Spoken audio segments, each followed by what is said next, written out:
Dorothy Allenge. Dorothy Allenge, née Nuts-Hornest, est née en 1895 dans le New Jersey et nous a quittés en 1965 à San Francisco.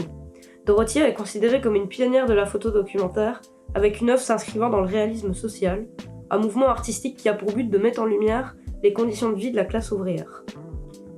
Elle apprend la photo à la Columbia University, puis part à New York, puis ouvre un studio à San Francisco à l'avenir prometteur. C'est au début des années 30, lors de la Grande Dépression, qu'elle détourne son objectif vers la rue. J'ai réalisé que je photographiais les seules personnes qui m'ont payé pour cela. Cela m'a dérangé. Alors j'ai fermé ce lieu et démonté ma chambre noire. Et je me suis demandé, qu'est-ce que j'essaye de dire ? J'ai vraiment voulu me regarder en face.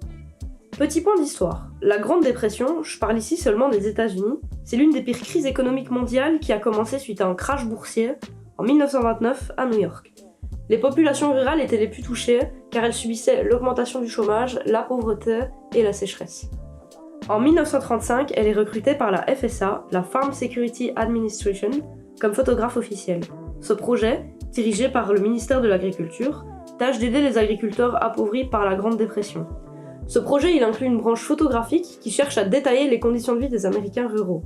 Cette photo, vous l'avez sûrement déjà vue, c'est Migrant Model, une photo qui date de 1936 prise par Dorothea. Cette image, c'est devenu un symbole de la Grande Dépression.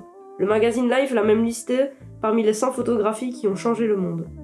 Pendant la Seconde Guerre mondiale, après l'attaque du Japon sur Pearl Harbor en décembre 1941, Dorothea est enrôlée par la War Location Authority. Sa mission consiste à documenter l'évacuation forcée et l'incarcération des Américains d'origine japonaise. Elle décrira en images avec colère et absurdité l'évacuation de ces personnes. Son travail fut censuré par l'administration Roosevelt et il faudra attendre seulement 2006 pour voir la publication d'un livre consacré au sujet. 3 mois après sa mort, le MoMA de New York organise une rétrospective de son travail. Il s'agit de la première exposition rétrospective de ce musée consacrée à une femme photographe. Dorothy Allenge est reconnue pour son habileté à conserver la dignité et l'humanité de ses sujets à travers ses images. Elle nous expose, sans filtre, à des témoignages de vie dure, comme si nous étions devant ces personnes. Je vous ai sélectionné quelques mots du critique Jackson Harn à propos de sa seconde rétrospective qui a eu lieu au MoMA en 2020. La première chose que cette exposition doit faire, et qu'elle fait très bien, est de la libérer de manuels d'histoire où elle a longtemps été emprisonnée.